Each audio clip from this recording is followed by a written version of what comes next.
He's a bit young. He's ready. The more you kill, the easier it gets. When 28 Days Later hit theaters in 2002, it reinvented zombie horror with nothing more than a DV camera, a handful of unknowns, and a terrifyingly simple question: what if society collapsed fast? When 28 Weeks Later followed 5 years later, it gave us some of the most intense chase scenes and one of the best horror openings of all time. Now, in 2025, 28 years later has arrived. And it's not just living up to expectations, it's scars. It's crushing them.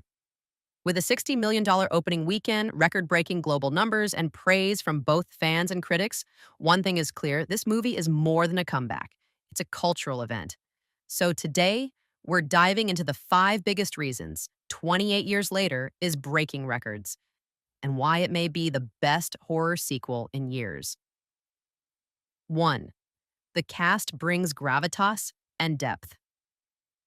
You can't make a great horror film without characters you care about.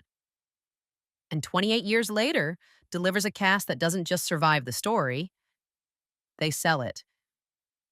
Leading the charge is Aaron Taylor Johnson, playing a second-generation survivor, a man born after the rage outbreak, who's only ever known chaos. His performance is restrained, physical, and constantly on edge, a perfect match for this unforgiving world.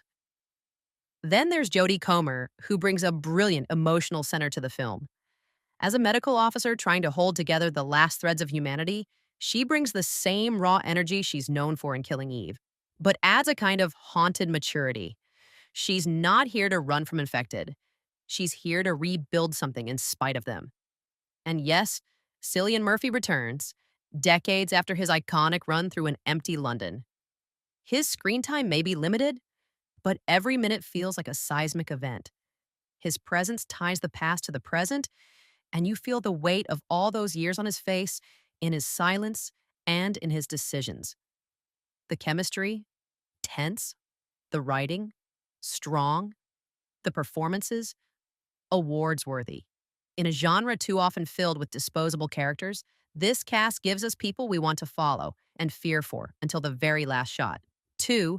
Danny Boyle's return as director changes everything. You know, like America is the land of the car, really. But Britain is trains. We're obsessed with trains. That scene in the train.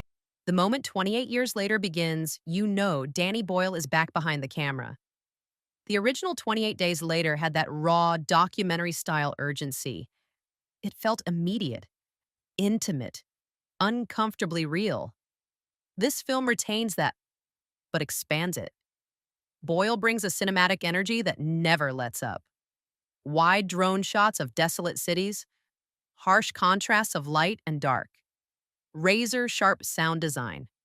And when the action starts, it's edited like a panic attack, chaotic, rapid, overwhelming. This isn't your average horror movie. This is horror designed by a master filmmaker, and it shows. His control of pacing is especially masterful. Just when you think things are slowing down, the rage hits, and suddenly you're running again. Danny Boyle doesn't just direct this movie, he orchestrates it. 3. The story isn't just scary. It's smart.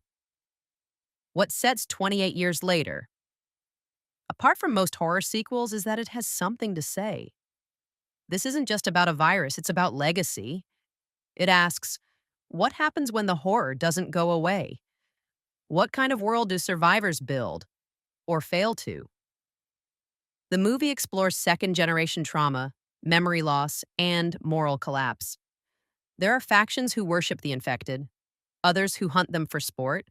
Some deny it ever happened. And at the center of it all are people trying to rebuild society from the ruins, not just physically, but psychologically. This world isn't post-apocalyptic. It's post-memory. That philosophical depth makes every action more meaningful, every escape more desperate, and every death more tragic. On a small island which is connected to the mainland by a causeway, and she lives there with her young son called Spike, who's played by an amazing new young actor called Alfie Williams. The best things about 28 Years Later is that it doesn't just stick to familiar ground. Yes, we see glimpses of ruined London, a nod to the past, but the film moves far beyond the UK, showing how the world responded, fractured, and failed to contain the virus globally. There are new territories, new rules, new mutations of the rage virus, safe zones that aren't safe, militarized shelters that function more like cults. And yes, a terrifying look at what happens when desperation breeds experimentation. Every set feels lived in. Every location has a story. The production design, cinematography, and even the costumes feel designed to tell us exactly how long this world has been falling apart and how fragile its survival has become. 5. It earned its success. It didn't beg for it. Let's talk numbers. 28 years later didn't just break $60 million on opening weekend. It did it while competing with Disney's Elio, outpacing multiple franchises and generating massive online buzz. But the success didn't come from marketing gimmicks or jump scare trailers. It came from trust. Fans trusted this film to be good because it respected the originals, returned to its roots, and aimed higher. This is a sequel that doesn't just exist. It deserves to exist. The result? One of the rare horror films that works as both adrenaline and art, and one that might just launch the 28 series into an entirely new era. Been infected and you're dead and you're gone. There are no rescues. It's something we learned the hard way. Is this the start of a new trilogy? Without spoiling anything, let's just say this. There's room for more. A post-credit sequence offers just enough mystery, just enough threat to suggest that this isn't the end. And with Danny Boyle back, Cillian Murphy involved, and the world so rich with possibility, another chapter doesn't feel like a stretch. It feels inevitable. So what makes 28 years later so good? It's the cast, the vision, the writing, the world, and the fact that it doesn't treat horror like a genre, but like a mirror. Let us know in the comments, which of the 328 films is your favorite? And do you want this to become a full new trilogy? You're watching Celebic, where we deep dive into the stories that redefine cinema. Don't forget to like, subscribe, and keep your flashlight close, because the rage is far from over.